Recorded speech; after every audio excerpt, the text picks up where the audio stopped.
সবাইকে সীমা মণ্ডল চ্যানেলে স্বাগত জানাই। আর আমি দই পনির রান্না করব, আপনাদের সঙ্গে শেয়ার করব। আর প্রথমেই আমি পেঁয়াজ, রসুন, আদা সবগুলো মিক্সারে মিক্সড করে নিয়েছি আর পনিরগুলো ছোট ছোট করে কেটে নিয়েছি। আর এই যে আমি গরম জল ঢালছি, গরম জলে ভিজিয়ে রেখেছিলাম কিছুক্ষণ ধরে, যে যাতে পনিরটা বেশ নরম তুলতুলে টাইপের হয় আর গন্ধটা যেটা সেটা কেটে যায়। তারপর এই যে একটা ননস্টিকের কড়া বসিয়ে দিয়েছি আর এই যে তেল দিয়েছি, তেলে একটু কাঁচা ছিল তেলটা, তার জন্য একটু জলটা ছিটাচ্ছিল। আর হালকা করে ভেজে নিয়েছি পনিরগুলো, একদম পুরো হালকা করে, অল্প অল্প এপিট ওপিট একটু একটু করে লাল লাল হয়েছে আর ওইভাবে একটু ভেজে নিয়েছি।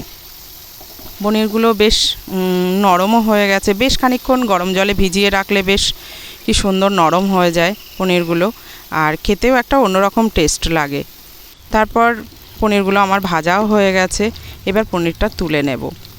সত্যি বলছি, এত সুন্দর হয়েছিল না রেসিপিটা, একদিন করে অবশ্যই খেয়ে দেখবেন যে কেমন লাগে রেসিপিটা। তারপর পনিরগুলো আমি আস্তে আস্তে করে সব তুলে নিয়েছি, তুলে নিয়ে তারপর সেই তেলের মধ্যেই আবার সব কিছুই দিয়ে দিয়েছি। ওই তেলের মধ্যে গরম মশলা, পাঁচফোড়ন, ডালচিনি সব রকম ফোড়ন দিয়ে দিয়েছি আমি, দিয়ে বেশ একটু লাল লাল করে, যেই লাল লাল হয়ে গেছে এই যে লবঙ্গ সব রকমই দিয়ে দিয়েছিলাম।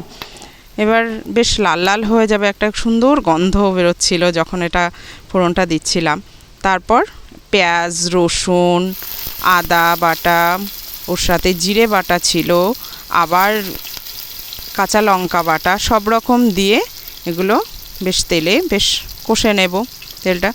আর একটু টমেটো দিলেও ভালো হয়, কিন্তু আমাদের টমেটোটা খাওয়া হয় না বলে ওই জন্য টমেটোটা দিইনি, কিন্তু যারা খান তারা টমেটোটা দিতে পারেন, দেখতেও ভালো লাগে। টমেটোটা বেশ লাল লাল করে ভেজে নিতে হবে। তেলটা দেখেন কেমন বেশ ভাজা ভাজা হয়ে গেছে। এবার ওর মধ্যে একে একে আমি সব দিয়ে দিয়েছি, লবণ, শুকনো লঙ্কার গুঁড়ো, হলুদটাও দিয়ে দিলাম, সবগুলোই ওর সাথে মিশিয়ে নিয়ে তারপর বেশ জিনিসটা বেশ কষে নিয়েছি। বেশ কালারটাও বেশ সুন্দর চলে আসবে, আর অল্প একটু ওর ভিতরেই একটু চিনি দিয়ে দিয়েছি, যে যাতে কালারটা বেশ সুন্দর আসে তার জন্য। আর লবণটা আপনারা আন্দাজ মতো দিয়ে দেবেন, যে যেমন লবণ খায়, কিন্তু একটু লবণটা একটু কম দিলে ভালো হয়, যেহেতু মিষ্টি মিষ্টি তরকারিটা হবে তার জন্য একটু লবণটা কম কমই একটু দিতে হবে। তারপর আপনারা চেখে তারপরে দিতে পারেন, যে যেমন লবণ খাবেন আর কি। তারপর আস্তে আস্তে একটু ভেজে নিচ্ছি, বেশ একটু তেল ছাড়া ছাড়া মতো হলে তখন জল ঢেলে দেব। বেশ চারিদিক থেকে বেশ ভাজা ভাজা হয়ে যাচ্ছে আর একটা সুন্দর গন্ধ চলে এসছে, কেননা লবঙ্গ ফোড়ন দেওয়া, ডালচিনি দেওয়া, তার জন্য একটা সুন্দর একটা গন্ধ আসছে। যে রসুন, পেঁয়াজ, রসুন অল্প কটা দিয়েছি, দুটো তিনটে, বেশি না, আর পেঁয়াজটা দুটো দিয়েছিলাম আমি পরিমাণ মতো, আর একটু হালকা করে লঙ্কা দিয়েছি, কাঁচা লঙ্কা ওর মধ্যে, আর একটু ভাজা ভাজা করে ভেজে নিচ্ছি। আর বেশ তেলটা যখন ছাড়া ছাড়া হয়ে যাবে তখন এতে জলটা ঢেলে দেব। এই যে তেলটাও একটু ছাড়া ছাড়া হয়ে গেছে, তখন আমি জল দিয়ে দিয়েছি। জলটা একটু অল্প পরিমাণই দিতে হবে, কেননা যেহেতু এটা তো ঝোল হবে না, একদম শুকনো শুকনোই হবে। যেহেতু এই পনিরগুলো একটু ফুটবে, তার জন্য আমি আবার একটু জলটা দিলাম, দিয়ে তারপর পনিরগুলো দিয়ে দিয়েছি। দিয়ে এবার গ্যাসের এটা এতক্ষণ জোর আস্তেই দেওয়া ছিল, তারপরে গ্যাসটা একটু জোরও দিয়ে দিয়েছি যাতে একটু তাড়াতাড়ি ফুটে যায় তার জন্য। তারপরে একটু হলুদটা দেখছিলাম যে একটু কম কম লাগছিল, তার জন্য আবার পরে আবার একটু হলুদ দিয়ে দিয়েছি। আর এই যে ফুটলেই আমার হয়ে গেল। তারপর টক দইটা একটু ফাটিয়ে নিতে হবে। এই যে টক দইটা দিচ্ছি, টক দইটা বেশ ভালো করে আমি চামচ দিয়ে ফাটিয়ে নিয়েছি, নিয়ে ওর মধ্যে যখন ফুটে উঠেছে তখন ওই টক দইটা দিয়ে দিয়েছি।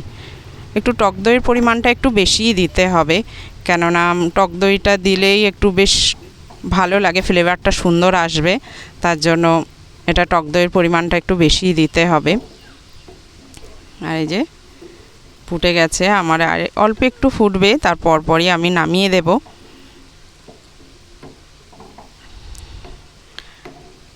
রুটি দিয়েও খেতে পারেন, ভাত দিয়েও, সব রকম দিয়েই খাওয়া যাবে। আমি লুচির জন্য করেছিলাম এটা তরকারিটা, যে লুচি দিয়ে এটা খেতে বেশি ভালো লাগে, তার জন্য লুচি দিয়ে করেছিলাম।